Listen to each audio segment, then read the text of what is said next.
What's going on, guys? Welcome back to JaAR. We are here for more Shadows over Innistrad stories. JaAR, for those of you that may be new to the program, stands for Joe And Amy. Reviews.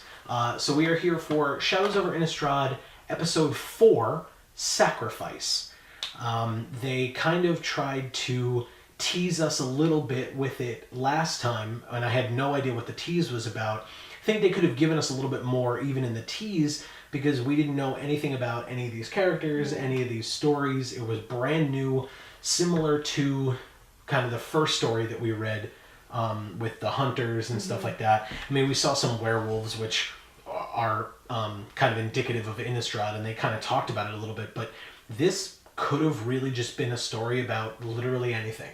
This could have just been a short story in and of itself on its own.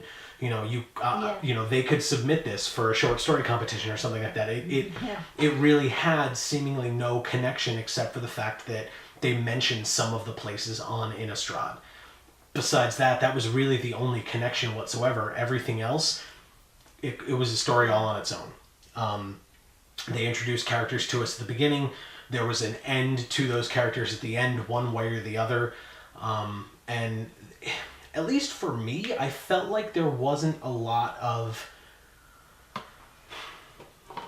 openness at the end of, let's see where this goes kind of a thing. It really just did seem like a one-off. Yeah, it kind of seemed like, oh, here's this one card. We're going to depict it in this one story, and it's going to have no connection to anything else. It's not going to tie into the other stories for that set so that it makes, cohesive sense in the end when you look at all of them together. Now, again, if you don't listen to what Amy tells you from watching these shows and you're watching this without having read the story first, which you're going to get her upset. But if you do, then you don't know what the hell we're talking about, right? So this story was about one mythic in the entire set. It was about one card, and seemingly, even from the pictures and stuff that they were showing, seemingly the only card or the only story aspect that's going to go into a card at all was the Gitrog. And that was the monster that they were talking about. It was a frog horror.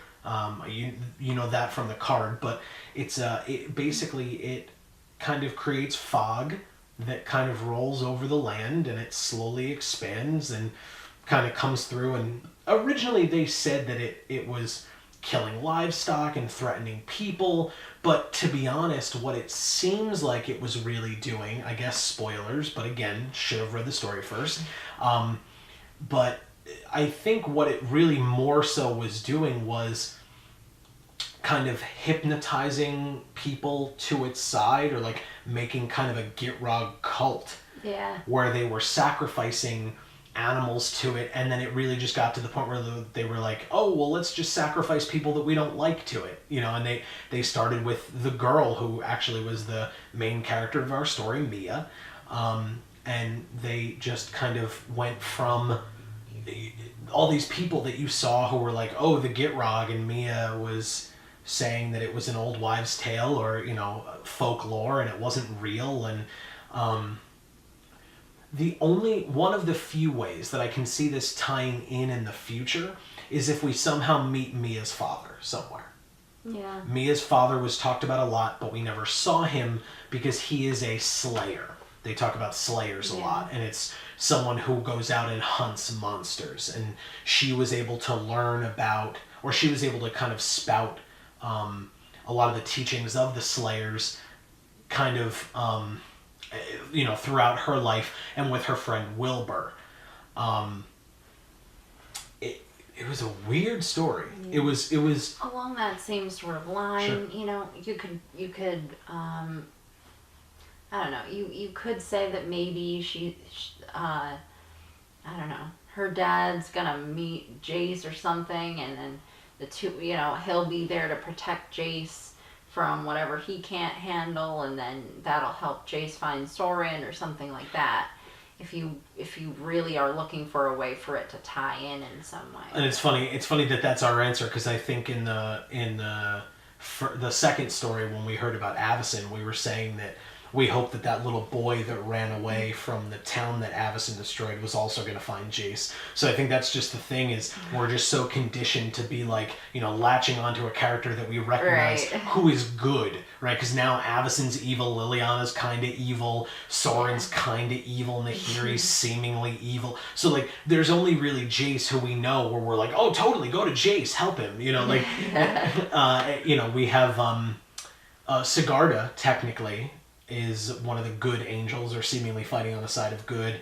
If you're looking at the card spoilers, you'll find out that it looks like Olivia Voldaren, the vampire queen or whatever, she's Olivia mobilized for war at this point, and so she might be going out and fighting against these angels, and Arlen Cord as well. But it really just, because Jace is Jace, I think that's just our default of like, I hope they find Jace, you know, like, so I just find that, I just think that's funny. Seems cool. Hopefully he'll become friends with Jace. And going to talking about spoilers for the, or not really spoilers, but teasers, the next story is going to be Jace going to Markov Manor. Again, despite what we learned in the last one with Liliana warning him not to go to Markov Manor, he's going to go to Markov Manor, and from what we've seen in the cards, that's where he's going to find the Declaration in Stone with all of the vampires kind of fused into all the columns and stuff, because Nahiri did that, which is really cool. So I'm like definitely looking forward to that, but in no way discounting this story. I just feel like it didn't tie in any way. Yeah, at all. And I would struggle to see how they're going to, or if they're going to, tie it in any way in the future. Yeah. You know, I don't think the Gitrog is going to come into play in fighting angels or anything like that. It truly seemed like... That'd be awesome. It would be awesome. That would be really cool. But I don't know, you know, that doesn't really make sense. It's just, the only thing that the Gitrog did, I think, was to help show the slow descent into madness. You know, even in the story itself, I was kind of reading it and saying to myself, oh, okay, so Mia and Wilbur are friends, and they rag on each other a lot, and they get angry and argue a lot, but at the end of the day, they know that they love each other, and she says that to him. She's like, that's why I like you, you know, because she doesn't let him get away with anything. You know, she doesn't let him get away with lying or saying half-truths or whatever, and she says to him, you know, that's why I like you, because he's like, I didn't, he said something, and he was like, I didn't actually mean that, and she was like, I know you didn't, you know, and they kind of go from there. But then, as you progress further in the story, and if you want to look at it this way, as they descend further into madness, they start saying meaner things to one another, and then... And not apologizing. Yeah, not apologizing, and seemingly, like, walking away and not seeing each other for 2 weeks at a time, or whatever it was. And then... Of course, then the next time Mia sees Wilbur, she's like, I better go apologize. And the next time she sees him is when he's getting onto a boat full of a bunch of other hooded figures from the town, after they killed all of her sheep, because she's a shepherd. And then, of course, I guess, again, spoilers, but jumping to the end... it goes from their such a close friendship in the beginning, where you find out that they're like 15, so you're like, oh, it's kind of a cute budding romance, and at one point they say that they're like, she went right up to Wilbur and they were like inches away from each other, and she was like talking to him, you know, their noses were that close, and she was talking to him, and so you were like, oh, cute, you know, they're that close in there, and like she like pushes his face, and she says, like, his stupid face, his stupid, kind, sweet face. So it really is, like, you know, a teen, angsty love story, which is just gross. But at the same time, at the end of the story, he basically saves her from all of these other villagers who are trying to sacrifice her sheep to the Gitrog so that the Gitrog won't kill people, even though the Gitrog had not killed anyone. The Gitrog never killed anyone until they all went out there on the boat to just throw him sheep after sheep after sheep. So weird. It was very weird. And then at that point, the Gitrog's tongue starts coming out and like destroying the boat and like ripping that one guy. I have my notes here. Veril, the fisherman. He was one of the hooded figures, and he was about to attack Mia, and the next thing you know, Varel gets whipped back into the water and you don't know what happened to him. And then Mia says that she sees the tongue shooting out and like destroying part of the ship or like hitting part of the mast or whatever. And so it was really causing, you know, some destruction. It was just so weird.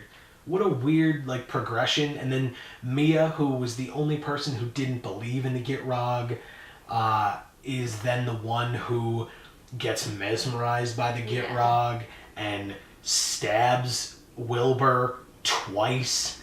You know, she's like completely mesmerized and she stabs him and smiles and then pulls the knife out and stabs him again and feeds him to the Gitrog. And then at the end, she finally gets a letter back from her father, which we don't get to find out what that letter said. Yeah. Which might be important, and again, that's the only reason why I say maybe her father comes back into play at some point, because we don't know who he is. I'm almost certain we haven't met him, only because the huntresses that we met at the beginning were female, and she talks about her father being a slayer. Right. If we had met a man in that story, like one of them being a man, I would have probably said, oh, I bet you one of them's her father. But maybe. I mean, that's just me. I enjoy stories that kind of tie everything together at the end, and not everybody likes that. I'm fully aware of that. So I did notice, though, with the whole Gitrog kind of taking over Mia thing, they love doing that. They love, in their story, in Oath of the Gatewatch and Battle for Zendikar. Yeah, they just love that. And it's like, it's almost overused, you know, just because like it's just every time. And it is a mechanic in Magic that you can take over a creature. It's mind control is literally a card. It's a very good card, but it's literally a card in Magic. And so I get it, but at the same time, that aspect of the Gitrog was not in the card. Because right at the beginning of the story, or of the article, whatever you want to call it, was the Gitrog card, the Gitrog Monster card. And then at the end, of course, the last picture was the Gitrog Monster as well. But the card itself shows what the card does. And from the aspect of the fog rolling in and kind of spreading out from that area, the card mechanics-wise makes sense. Because at the beginning of each of your turns, you have to sacrifice a land. Or, like, if you can't, you have to sacrifice the Gitrog. But, so the fog is kind of rolling in and taking over all of these lands, and so you have to sacrifice them. What I don't necessarily fully understand is then why the Gitrog allows you, when a land goes to your graveyard, to draw a card. I don't necessarily fully get it. Plus, there's nothing... the Gitrog has Death Touch as well, which... I mean, it's super powerful, but it was not seemingly poisoning anyone. You know, where you would say, like, Death Touch, it's usually, like, on a scorpion or a venomous snake or something like that, where it has poison. That didn't really follow as much, because if the Gitrog is a poisonous frog, which is totally a thing, that was not mentioned at all in the aspect of the frog, because the Gitrog didn't give people a chance to get poisoned by it. He just ate them whole. So I really don't know. Like, it's just in a set that is so flavorful, and I don't know if we'll ever get to talk about it in these videos. I assume we won't. So I'll say it now. One of my favorite cards in the set, especially because of the fact that it's so flavorful, is Startled Awake / Persistent Nightmare. Fantastic really card. Cool. So good. And it's so flavorful. And Evan Irwin said it. I loved the card from the moment I saw it, but I appreciated that Evan Irwin said what I was thinking, which was that it's possibly the most flavorful card ever. Like, ever created in Magic's history. And I thought that when I said it, but I thought I was being a little histrionic. So I was glad to hear that someone else thought that way as well, and it wasn't just me. Card's incredible. But in a set that is so flavorful like that, and the cards really help depict the story, I just didn't fully feel like this full-length story about this Gitrog card.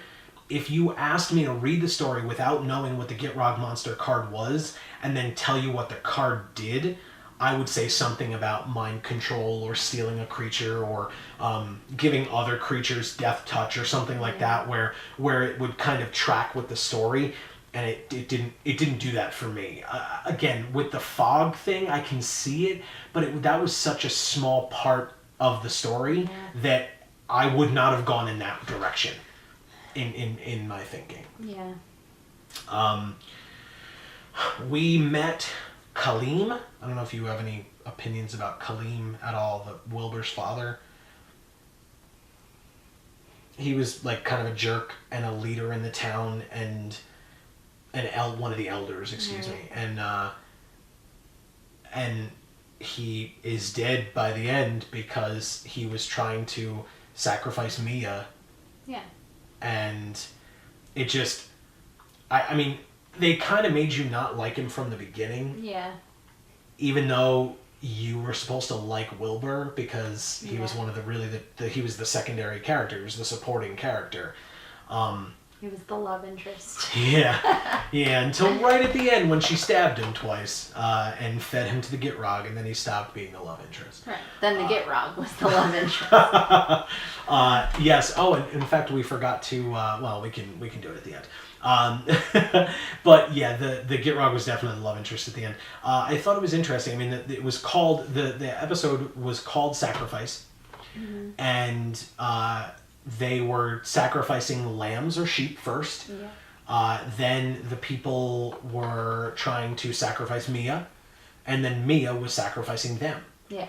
And it was all in an attempt to make the Gitrog stop attacking, but seemingly by the end, when the postman or whatever comes, he talks about all of the empty homes. Mm-hmm.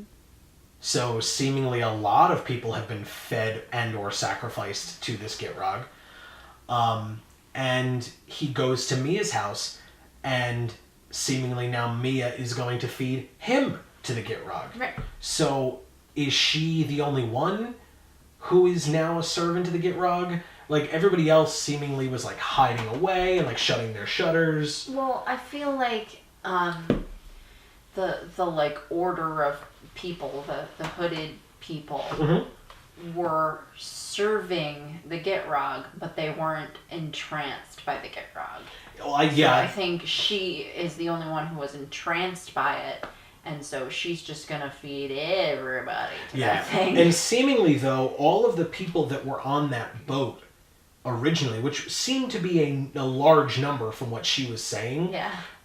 It was very similar to the first story in that whenever they needed someone to die, they were just like, oh, it's so-and-so from town, the town baker or the town butcher or whatever, and you're like, well, we didn't meet these people. That Who the hell are guy these people? who you don't know. Yeah, and Mia's like, oh, that's that guy. Oh, he's dead. Oh, that's that guy. Oh, he's dead. Well, but they do that in movies all the time, too, where, like, they'll kill off, random background people. Yeah, and so as not to kill off the characters that you care about. Even though they did that, too. Right. Well, everyone but Mia, who we met in this story. They wanted everyone dead. It's Game of Thrones. Or The Departed, if you're going older with it. Yes, it's The Departed. Mark Wahlberg's the only one who survives. Spoilers, I guess. Super old movie. The one that you want to survive out of all of them is Mark Wahlberg. I don't disagree with that. I love Mark Wahlberg. We're way off track. But The Departed's a good movie. Go see it, I guess. You're welcome, The Departed. But Shameless yeah, plug. we met. Yeah, for all the money that we're getting from The Departed. Oh yeah. So the everyone who we met. I mean, Kaleem was dead. Verrill was dead. And Verrill barely had a part at all. He was just a fisherman who was like afraid. God, sorry. We always film these at night. I should learn. She gets tired. But Verrill and Kaleem, like Verrill, like I said, didn't say much and he was kind of scared. And he dies anyway because he's like, well, and basically their justification was we have to sacrifice all of your sheep or all of your lambs to the Gitrog to prevent it from killing us. And they were sacrificing seemingly like a lamb a night. Yeah. Like it was like every day, oh, the fence is broken, one of my lambs is gone. Oh, the fence is broken, one of my lambs is gone. And so they'd repair the fence and the next night it would break again. And so, but it was one lamb a night. And I don't know what it was about this one night, but they were like, we got to get all of them. And they Yeah. just got all of them. They killed all of them. And they were sacrificing them I all to the think it was Gitrog. because they actually saw the Gitrog at that point. No, because Kaleem had seen the Gitrog even from the beginning. He said he had. So maybe all of them had at that point. Right. Who knows? But I just Maybe thought... he usually stays mostly under the water, and then at this point he was more above the water, so they... I don't know. And I think that's indicative of Innistrad changing and becoming crazier, and we don't know why yet. I mean, if you wanna... Like, if I was a betting man, I'd say it would have something to do with the Eldritch Moon, because that's the name of the next set, and the fact that they talk about the moon so much. Yeah. And Avacyn was out at night when she first got that flash in her head of the fact that humans are evil, and so you have to kill them too. Yeah. So that's my guess. They haven't said that yet, but I mean, the next We'll set's see. called Eldritch Moon, so Yeah. that's kind of where my head's going. But is that what makes all these people crazy? You know, is that what brought this fog out? I Is mean, that what... a full moon is what makes people crazy in real life. Correct. So. And with werewolves, you know, more like specifically, you know, for Innistrad with werewolves as well. And it's funny because seemingly the vampires are the ones who have their shit together at this point. Right. And they're the only ones because the angels are crazy, the werewolves are crazy. Right. Like, Well, so hey, maybe it's going to keep spreading maybe. to every race. We'll have if to you will. see. We'll have to see what Eldritch Moon does because yeah, I mean, seemingly now, if Mia is the next victim to go crazy, she's a human. You know, as far as we know, she's not anything but a human.